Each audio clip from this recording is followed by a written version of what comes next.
মৌলভীবাজারের রাজনগরের সফল নারী উদ্যোক্তা একলিমা আক্তার সমাজের পিছিয়ে পড়া নারীদের আদর্শও বলা চলে। পরিবারে সচ্ছলতার আশায় শিক্ষকতা ছেড়ে মনোযোগ দেন দুগ্ধ খামার তৈরিতে।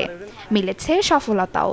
2017 সালে 3টি গরু নিয়ে যাত্রা শুরু হলেও বর্তমানে তার খামারে রয়েছে বাছুর সহ 15টি উন্নত জাতের গরু। প্রতিদিন বিক্রি করেন 8 থেকে 10 হাজার টাকার দুধ। বর্তমানে আমার ফার্মে 8টা গাভী আছে, যেগুলা দুধ দেয়, বাকিগুলা ষাঁড় বাছুর আছে। আমার খুব ইচ্ছা যে আমি একটা পনির কোম্পানি তৈরি করব। এই পনির কোম্পানিতে এইখানকার মহিলারা কাজ করবে। রোজকার সাধারণ খাবার এখন হবে অসাধারণ। প্রাণ স্বাদের মশলা, স্বাদ বাড়ায়, ঘ্রাণ ছড়ায়। আমি সরকারিভাবে সহযোগিতা প্রার্থনা করি।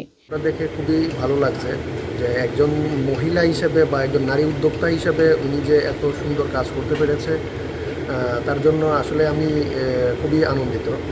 তবে আমার সবচেয়ে চাওয়া হলো যে নারীরা যেন ওনাকে দেখে উদ্যমী বা আগ্রহী হতে পারে এবং তার পাশাপাশি ওনাকে দেখে যে তারা অনেক কিছু শিখতে পারে যে উনি এই পর্যায়ে একটা গরুর খামার করতে পেরেছেন। তবে শুরুটা মোটেও সহজ ছিল না। সামাজিক অবস্থার পাশাপাশি লড়তে হয়েছে করোনা মহামারীর সাথেও, তবু হেরে যাননি। তাই পরিণত হয়েছেন পিছিয়ে পড়া স্থানীয় নারীদের আদর্শে। আমি বর্তমানে ভালো আছি। আমি আমার নিজেকে সময় দিতে পারতেছি।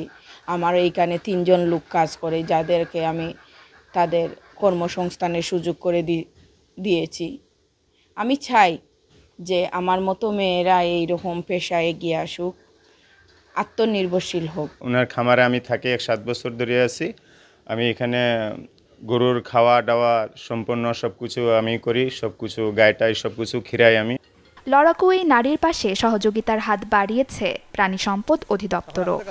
ওনার খামারের উত্তরোত্তর উন্নতির জন্য কৃষি ব্যাংকের মাধ্যমে উনি কৃষি লোনের দ্বারস্থ হয়েছেন এবং এই উক্ত কৃষি লোন আমরা উপজেলা প্রাণী সম্পদ দপ্তরের মাধ্যমে আমরা সর্বোচ্চ চেষ্টা করেছি যাতে ওনাকে এই লোনের আওতায় নিয়ে আসা যায়।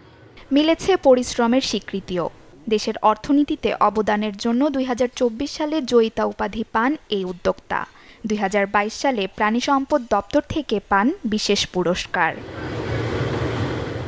Desk report, channel 24।